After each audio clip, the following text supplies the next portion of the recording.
ನಮಸ್ತೆ, welcome back to our channel Soumya recipe corner. ಇವತ್ತು ನಾವು ಡಬಲ್ ಬೀನ್ಸ್ ಕಾಳು ಮತ್ತು ಮೆಂತ್ಯ ಸೊಪ್ಪನ್ನ ಯೂಸ್ ಮಾಡಿಕೊಂಡು ಒಂದು ಪಲಾವ್ ರೆಸಿಪಿನ ಮಾಡೋಣ. ಇದು ತುಂಬ ಚೆನ್ನಾಗಿರುತ್ತೆ, ತುಂಬ ಟೇಸ್ಟಿಯಾಗಿ, ತುಂಬ ಕ್ವಿಕ್ಕಾಗೂ ಕೂಡ ಮಾಡ್ಕೋಬೋದಂತಹ ರೆಸಿಪಿಯಾಗಿದೆ. ಇದನ್ನು ನಾವು ಹೇಗೆ ಮಾಡೋದು ಅಂತ ಇವಾಗ ನೋಡೋಣ ಬನ್ನಿ. ಫಸ್ಟಿಗೆ ನಾನಿಲ್ಲಿ ಡಬಲ್ ಬೀನ್ಸ್ನ ನಾನು ಇಲ್ಲಿ 2 ಕಲರಲ್ಲಿ ತೊಗೊಂಡಿರುವಂತಹದ್ದು, ಒಂದು ವೈಟ್ ಕಲರ್ ಮತ್ತು ರೆಡ್ ಕಲರ್ ಎರಡನ್ನೂ ಕೂಡ ನಾನು ಬಳಸ್ತಾ ಇರುವಂತಹದ್ದು. ಇದನ್ನು ನೀವು ಓವರ್ ನೈಟ್ ಸೋಕ್ ಮಾಡಿ ತೊಗೊಬೇಕಾಗತ್ತೆ ನೋಡಿ. ಹಾಗೆ ನಾನು 1 ಕಟ್ಟಾಗೋಷ್ಟು ಮೆಂತ್ಯ ಸೊಪ್ಪನ್ನ ತೊಳೆದು ಈ ರೀತಿ ಚಿಕ್ಕ ಚಿಕ್ಕದಾಗಿ ಕಟ್ ಮಾಡಿ ತೊಗೊಂಡಿದ್ದೀನಿ. ಇವಾಗ ನಾನು ತೋರಿಸ್ತಾ ಇರುವಂತಹದ್ದು ರುಬ್ಲಿಕ್ಕೆ ನಾನಿಲ್ಲೇನು ತೊಗೊಂಡಿದ್ದೀನಿ ಅಂದರೆ ಕೊತ್ತಂಬರಿ ಸೊಪ್ಪು, ಪುದೀನ, 6ರಿಂದ 7 ಹಸಿಮೆಣಸಿನ್ಕಾಯಿ, 1 ಇಂಚಷ್ಟು ಶುಂಠಿ, 2 ಚಕ್ಕೆ, 2 ಲವಂಗ ಮತ್ತು ಅರ್ಧ ಗೆಡ್ಡೆ ಆಗೋಷ್ಟು ಬೆಳ್ಳುಳ್ಳಿ ಮತ್ತು ಅರ್ಧ ಈರುಳ್ಳಿನ ತೊಗೊಂಡಿದ್ದೀನಿ. ಇದನ್ನು ನಾವು ಇವಾಗ ಕ್ಲೀನಾಗಿ ಫೈನ್ ಪೇಸ್ಟ್ ಮಾಡಿ ತೊಗೊಬೇಕಾಗತ್ತೆ ನೋಡಿ. ಈ ರೀತಿಯಾಗಿ ತುಂಬ ಫೈನ್ ಪೇಸ್ಟ್ ಮಾಡ್ಕೊಳ್ಳೋಣ. ಇದು ತುಂಬ ಮಸಾಲೆ ಥರ ಬರಲ್ಲ, ಹಾಗಾಗಿ ರೈಸು ತುಂಬ ಚೆನ್ನಾಗಿರುತ್ತೆ ನೋಡಿ. ಈಗ ನಾನು ಒಂದು ಕುಕ್ಕರ್ನ ಇಟ್ಕೊಂಡು ಕುಕ್ಕರ್ಗೆ ಸ್ವಲ್ಪ ಆಯಿಲ್ ಹಾಕ್ಕೊಂಡಿದ್ದೀನಿ. ಆಯಿಲೆಲ್ಲ ಕಾದ್ಮೇಲೆ ನಾನು ಸ್ಪೈಸಸ್ನ ನಾನು ಆಯಿಲಲ್ಲಿ ಫ್ರೈ ಮಾಡ್ತಾ ಇರುವಂತಹದ್ದು ನೋಡಿ. ಈ ರೀತಿ ಇದೆಲ್ಲ ಫ್ರೈ ಆದಮೇಲೆ ನಾನು ಉದ್ದುದ್ದಕ್ಕೆ ಕಟ್ ಮಾಡಿ ಇಟ್ಕೊಂಡಿರೋಂತಹ 2 ಈರುಳ್ಳಿನ ನಾನಿಲ್ಲಿ ಬಳಸ್ತಾ ಇರುವಂತಹದ್ದು. ಅದನ್ನು ನಾವು ಇವಾಗ ಚೆನ್ನಾಗಿ ಫ್ರೈ ಮಾಡ್ಕೊಳ್ಳೋಣ. ಕಲರ್ ಸ್ವಲ್ಪ ಲೈಟಾಗಿ ಚೇಂಜ್ ಆದರೆ ಸಾಕಾಗತ್ತೆ ನಮಗೆ. ಜೊತೆಗೆ ನಾನು ಕರಿಬೇವನ್ನು ಕೂಡ ನಾನು ಸೇರಿಸ್ತಾ ಇರುವಂತಹದ್ದು. ಇದನ್ನೆಲ್ಲ ಸೇರಿಸಿ ಫ್ರೈ ಎಲ್ಲ ಆದಮೇಲೆ ನಾವಿವಾಗ ಮೆಂತ್ಯ ಸೊಪ್ಪನ್ನ ನಾವು ಇವಾಗ ಆಯಿಲಲ್ಲಿ ಫ್ರೈ ಮಾಡ್ಕೊಬೇಕಾಗತ್ತೆ. ಅದಕ್ಕೋಸ್ಕರ ನಾನು ಮೆಂತ್ಯ ಸೊಪ್ಪನ್ನೆಲ್ಲನೂ ಕೂಡ ಇವಾಗ ಹಾಕ್ಕೊಂಡಿದ್ದೀನಿ ನೋಡಿ. ಅದನ್ನು ಚೆನ್ನಾಗಿ ಈ ರೀತಿ ಎಣ್ಣೆಯಲ್ಲಿ ನಾವು ಫ್ರೈ ಮಾಡೋದ್ರಿಂದ ಮೆಂತ್ಯ ಸೊಪ್ಪು ತುಂಬ ಟೇಸ್ಟು ತುಂಬ ಚೆನ್ನಾಗಿ ಬರುತ್ತೆ. ಅದಕ್ಕೋಸ್ಕರ ನಾವು ಆಯಿಲಲ್ಲಿ ಈ ರೀತಿ ಫ್ರೈ ಮಾಡ್ಕೊಬೇಕಾಗತ್ತೆ ನೋಡಿ. ಇದೆಲ್ಲ ಫ್ರೈ ಆಗಬೇಕಾದ್ರೇ ನಾನು ಸ್ವಲ್ಪ ಅರಿಶಿನನೂ ಕೂಡ ನಾನು ಸೇರಿಸ್ಕೊತಾ ಇದ್ದೀನಿ. ಸೇರಿಸಿ ಮತ್ತೆ ಇದನ್ನು ಚೆನ್ನಾಗಿ ನಾವು ಇದನ್ನು ಫ್ರೈ ಮಾಡ್ಕೊಳ್ಳೋಣ. ಆ್ಯಕ್ಚುಲಿ ಮೆಂತ್ಯ ಸೊಪ್ಪು ತುಂಬಾ ಒಳ್ಳೆಯದು ಆರೋಗ್ಯಕ್ಕೆ. ಇದನ್ನು ನೀವು ವೀಕ್ಲಿ 1 ಟೈಮ್ಸ್ ಆದ್ರೂ ನೀವು ಯೂಸ್ ಮಾಡೋದ್ರಿಂದ ಇದರಿಂದ ನಿಮಗೆ ಹೆಲ್ತ್ ಬೆನಿಫಿಟ್ ಸಿಗುತ್ತೆ. ಅದಕ್ಕೋಸ್ಕರ ನೀವು ಯೂಸ್ ಮಾಡಿ.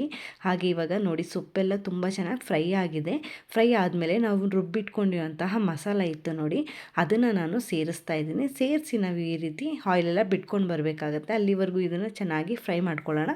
ಇದು ಇವಾಗ ಫ್ರೈ ಆಗಿದೆ ನೋಡಿ. ಫ್ರೈ ಆದಮೇಲೆ ನಾನು ಡಬಲ್ ಬೀನ್ಸ್ನು ಕೂಡ ಸೇರಿಸಿ ಅದನ್ನು ಕೂಡ ಚೆನ್ನಾಗಿ ಈ ರೀತಿ ಫ್ರೈ ಮಾಡ್ಕೊಬೇಕಾಗತ್ತೆ ನೀವು.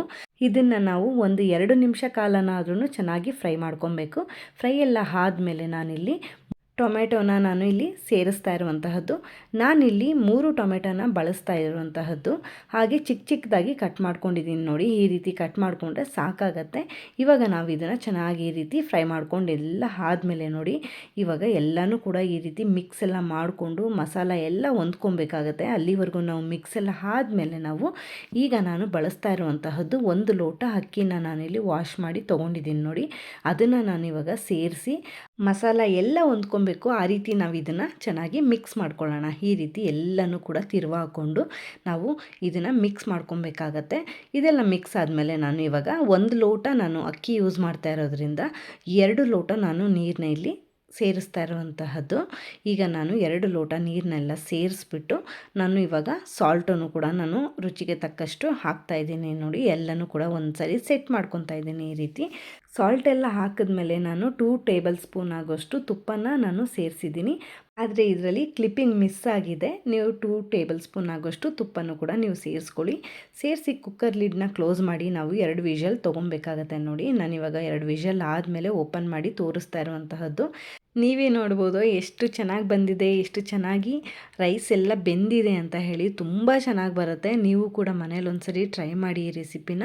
ಯಾವಾಗ್ಲೂ ನಾರ್ಮಲಾಗಿ ವೆಜಿಟೇಬಲ್ ಪಲಾವ್ ಎಲ್ಲ ಮಾಡ್ತಾ ಇರ್ತೀವಿ, ಅದೇ ಬೇರೆ ಟೇಸ್ಟ್ ಇರುತ್ತೆ. ಇದು ಈ ರೀತಿಯಾಗಿ ಮೆಂತ್ಯ ಸೊಪ್ಪೆಲ್ಲ ಹಾಕಿ ಯೂಸ್ ಮಾಡಿ ಮಾಡುವಂತಹದ್ದು ಬೇರೆ ಟೇಸ್ಟ್ ಇರುತ್ತೆ.